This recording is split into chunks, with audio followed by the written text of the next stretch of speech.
नमस्कार, स्वागत है आप सभी का विष्णु एजुकेशन ग्रुप के इस यूट्यूब चैनल पर। मैं उम्मीद करता हूं आप सब लोग स्वस्थ होंगे, मस्त होंगे और ज़बरदस्त होंगे। बिल्कुल, आज हम बात करेंगे अंटार्कटिक संधि के बारे में कि अंटार्कटिक संधि क्या है और ये अभी वर्तमान के अंदर चर्चा के अंदर क्यों आती है। तो साथियों, बात करते हैं हम अंटार्कटिक संधि आखिर चर्चा के अंदर क्यों आती है। अंटार्कटिक संधि के बारे में बात करें अपन कि हाल ही में भारत कोची केरल में 46वीं अंटार्कटिक संधि परामर्श बैठक और पर्यावरण संरक्षण समिति की 26वीं बैठक की मेजबानी करने वाला है कि जो अंटार्कटिक संधि, इसके तहत भारत कोची केरल में 46वीं अंटार्कटिक संधि परामर्श बैठक और पर्यावरण संरक्षण समिति की 26वीं बैठक की मेजबानी करने वाला है। अब बात करें अपन जो अंटार्कटिक संधि है ये आखिर है क्या। अंटार्कटिक संधि के बारे में बात करें पर 1959 में अधिनियमित अंटार्कटिक संधि अंटार्कटिका को शांतिपूर्ण उद्देश्यों, वैज्ञानिक सहयोग और पर्यावरण संरक्षण को बढ़ावा देती है। जो अंटार्कटिक संधि है यह भाई साहब 1959 में अधिनियमित अंटार्कटिक संधि अंटार्कटिका को शांतिपूर्ण उद्देश्यों, वैज्ञानिक सहयोग और पर्यावरण संरक्षण को बढ़ावा देती है। यह मूल हस्ताक्षरकर्ता में 12 देश Argentina, Australia, Belgium, Chile, France, Japan, New Zealand, Norway, दक्षिण अफ्रीका, सोवियत समाजवादी गणराज्य संघ, ब्रिटेन और अमेरिका शामिल है। जो मूल हस्ताक्षर करता है उसके अंदर 12 देश शामिल है। अब 12 देश शामिल कौन कौन से जो हमने देखा, जैसे Argentina, Australia, Belgium, Chile, France, Japan, New Zealand, Norway, दक्षिण अफ्रीका, सोवियत समाजवादी गणराज्य संघ, ब्रिटेन और अमेरिका इसके अंदर शामिल है। और अभी वर्तमान के अंदर 56 देश इस पर समझौते पर हस्ताक्षर करते हैं। अभी वर्तमान के अंदर 56 देश इस समझौते पर हस्ताक्षर करते हैं, इस संधि पर हस्ताक्षर करते हैं। अब नेक्स्ट बात करें अपन कि अंटार्कटिक संधि है क्या, ये उसके ऊपर बात करें। इस संधि पर हस्ताक्षर करने से अंटार्कटिका महाद्वीप एक विसैन्य कर क्षेत्र बन गया।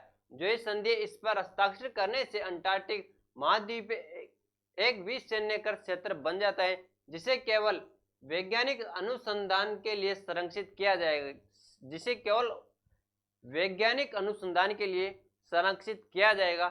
आगे बात करें अपन कि अंटार्कटिक संधि के प्रमुख उद्देश्य कौन कौन से। अब जो अंटार्कटिक संधि होती है भाई साहब, अंटार्कटिक संधि के प्रमुख उद्देश्य कौन कौन से उनके बारे में बात करें, जिसके अंदर पहला उद्देश्य था अंटार्कटिका का विसैन्यीकरण करना और इसे परमाणु परीक्षणों और रेडियोधर्मी कचरे से निपटने हेतु मुक्त क्षेत्र के रूप में स्थापित करना।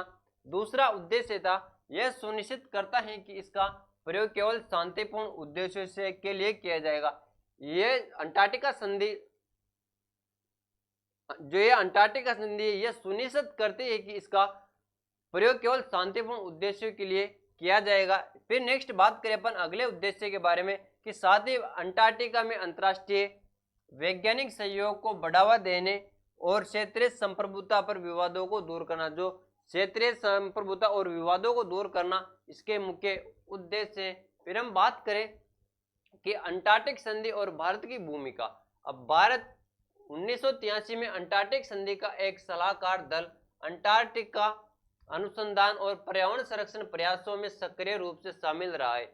जो अपना भारत है, भारत 1983 से अंटार्कटिक संधि का एक सलाहकार दल अंटार्कटिक अनुसंधान और पर्यावरण संरक्षण प्रयासों में सक्रिय रूप से शामिल रहा है। इसके अंदर दक्षिण गंगोत्री भारतीय अंटार्कटिक कार्यक्रम के तहत अंटार्कटिका में स्थापित पहला भारतीय वैज्ञानिक अनुसंधान केंद्र था। जो दक्षिण गंगोत्री भारतीय अंटार्कटिक कार्यक्रम के तहत अंटार्कटिका के अंदर स्थापित पहला भारतीय वैज्ञानिक अनुसंधान केंद्र था। बता दें कि दक्षिण गंगोत्री को वर्ष 1990 में बंद कर दिया गया। जो दक्षिण गंगोत्री इसको 1990 के अंदर बंद कर दिया गया था। वर्तमान में भारत में 2 अनुसंधान केंद्र संचालित करता है, एक मैत्री के अंदर जो 1989 में और दूसरा भारती के अंदर जो 2012 के अंदर स्थापित किया गया था। अंटार्कटिक संधि और भारत की भूमिका। 2022 में भारत ने अंटार्कटिक संधि के प्रति अपनी प्रतिबद्धता की पुष्टि करते हुए अंटार्कटिक अधिनियम लागू किया। अब 2022 के अंदर जो अपना भारत है, भारत ने अंटार्कटिक संधि के प्रति अपनी प्रतिबद्धता की पुष्टि करते हुए अंटार्कटिक अधिनियम लागू किया।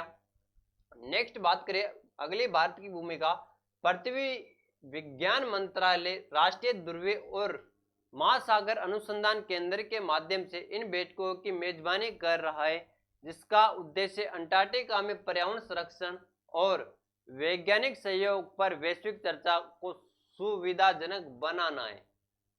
बिल्कुल आज के इस सेशन के अंदर हमने चर्चा की कि आखिर अंटार्कटिक संधि क्या है।